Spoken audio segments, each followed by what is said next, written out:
When you hear the name Mangusta, your mind probably goes to the stunning De Tomaso Mangusta of the 1960s, a sleek, mid-engine Italian supercar that went head-to-head with the Cobra. But what if I told you that another Mangusta existed decades later, one that shared almost nothing with its predecessor, a Mustang in an Italian suit, a car no one really asked for? Let's dive into the strange story of the Qvale Mangusta. To understand the second Mangusta, we need to go back to the first. In the late 60s, Alejandro de Tomaso, an ambitious Argentine businessman, launched the De Tomaso Mangusta. It was one of the first commercially available mid-engine supercars, powered by a Ford V8 and draped in Giorgetto Giugiaro's jaw-dropping design. But it wasn't just a pretty face. The name Mangusta, which means mongoose, was chosen as a direct jab at Carroll Shelby and his Cobras, a reference to the mongoose's natural ability to kill cobras. Savage. After the Mangusta's short 400-unit production run ended in 1971, De Tomaso shifted focus to his most successful car, the Pantera.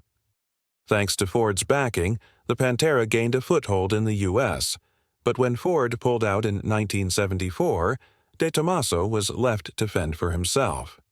By the 1980s, he was juggling multiple struggling brands, including Maserati, Innocenti, and Benelli. The Maserati Biturbo showed promise but suffered from notorious reliability issues. And by the early 90s, De Tomaso had to sell Maserati to Fiat, marking the beginning of the end. With De Tomaso struggling, a new project emerged, the De Tomaso Bigua. The idea? A lightweight TVR-inspired sports car with an American V8. But there was a problem. De Tomaso didn't have the money to make it happen. Enter Kjell Qvale, a Norwegian-American businessman and one of the largest British car importers in the U.S. Seeing potential in the Bigua, Qvale agreed to fund its production, but under one condition: it would be named the Mangusta. However, things quickly fell apart. By 1999, De Tomaso and Qvale had a falling out, leading De Tomaso to completely withdraw from the project. The car was now solely a Qvale product, yet the Mangusta name remained. With De Tomaso out of the picture, the Qvale Mangusta took shape, penned by legendary designer Marcello Gandini, yes, the same man behind the Lamborghini Countach and Lancia Stratos. It had dramatic, if not polarizing, styling, but under the skin, pure Mustang.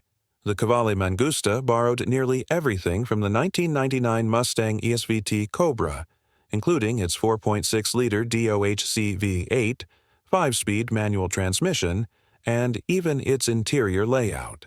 With 320 horsepower, it could do 0 to 60 in 5.3 seconds and had a top speed of 160 miles per hour. Impressive, but was it worth triple the price of a Mustang? With a price tag of $84,000, the Mangusta was placed directly against the Porsche 911 Carrera 4 and Mercedes SL 500. And that was a huge problem. While those cars had heritage, luxury, and refined engineering, the Mangusta was an oddity. It was too exotic to be a proper muscle car and too American to be an Italian sports car. Buyers simply didn't know what to make of it. And with Qvale being an unknown name in car manufacturing, there was little brand prestige to lean on. By 2002, production ended after just 284 units.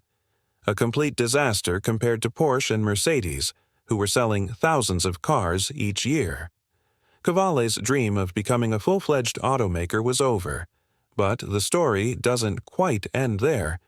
In a bizarre twist, the Mangusta's underpinnings were later sold to the Phoenix Consortium, which had recently acquired MG Rover. From its ashes rose the MGX Power SV, a wild, short-lived, high-performance coupe that somehow became even more obscure than the Mangusta. And just like its predecessor, it, too, faded into automotive obscurity. So, what do you think of the Qvale Mangusta? Was it a misunderstood gem or an overpriced mistake? Personally, I believe it was a bold and ambitious attempt at merging American power with Italian styling, a concept that had potential but ultimately fell short. The Mangusta was a car that aimed high but struggled to find its audience, caught between the worlds of muscle cars and exotics. It had the heart of an American muscle car and the body of an Italian grand tourer, but somehow it never quite captured the magic of either. There's no doubt that the Mangusta had an interesting backstory, from its tumultuous development process to its unusual positioning in the market. It was a car born from a vision that was both unique and daring, yet it never managed to establish itself as a true competitor against other high-end sports cars of its time. Was it because of its high price tag? Was it the lack of brand recognition?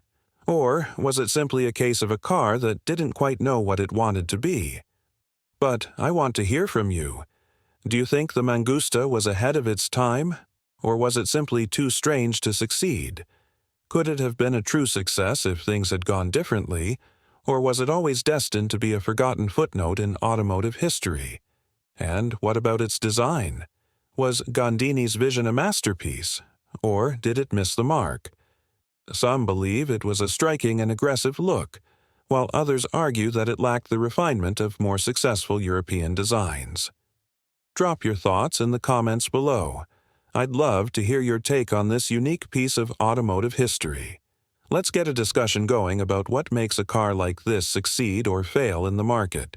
If you had the chance to own one today, would you take it over a contemporary Porsche or Mercedes? Would you modify it or leave it in its original form? The Mangusta may not have been a bestseller, but it's still a fascinating part of the car world, and I think it deserves to be remembered. And, as always, thank you for watching, liking, and subscribing. Your support means the world, and I love diving into these deep automotive discussions with you all. Until next time, enthusiasts, keep the passion alive and keep chasing the thrill of the drive.